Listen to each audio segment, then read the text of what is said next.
Привет, это мы, скатовцы, мы опять в походе. К сожалению, такие времена, что многие дети в поход не ходят, потому что их одолевают какие-то житейские проблемы, копание картошки и так далее. Но есть еще ребята, которых можно водить, обучать простейшим навыкам. Как то преодоление препятствий, вязка узлов, ориентирование на местности. Вот и сегодня мы сделали очередной выход. Для того, чтобы подышать воздухом, что-то вспомнить, какие-то навыки закрепить, что-то новое приобрести. Это нормально, отличная погода, отличный вид. Вот, поэтому кто ходит, тот к цели своей приходит.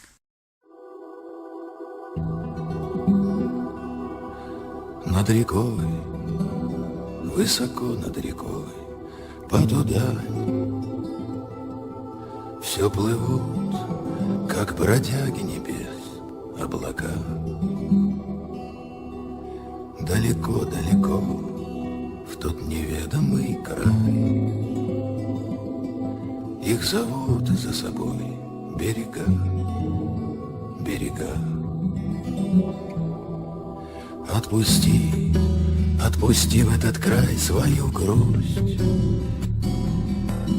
Уплывает она до блаженной весны, и откликнется весточкой в ночь: скоро вернусь. Где бы ни были мы, у какой бы черты,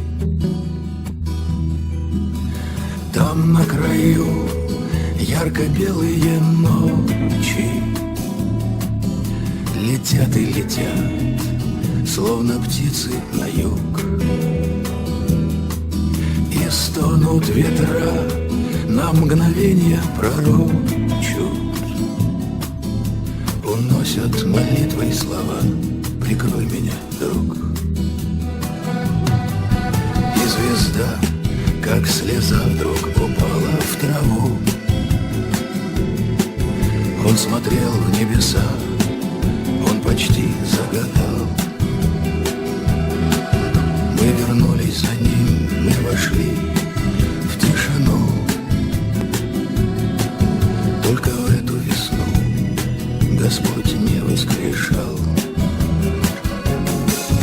И бежит по земле, то туда, не то туда, и с надеждой глядятся в нее берега. Все плывут над рекой в тот неведомый край, почтальоны души, облака, облака.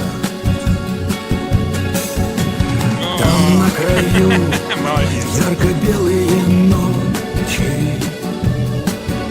летят и летят, словно птицы на юг, и стонут ветра, на мгновение пророчут, уносят молитвы и слова: прикрой меня, друг. А там на краю нет ни боли, ни горя, а там на краю много-много любви. Я знаю, ты ждешь у краюшка моря, когда мы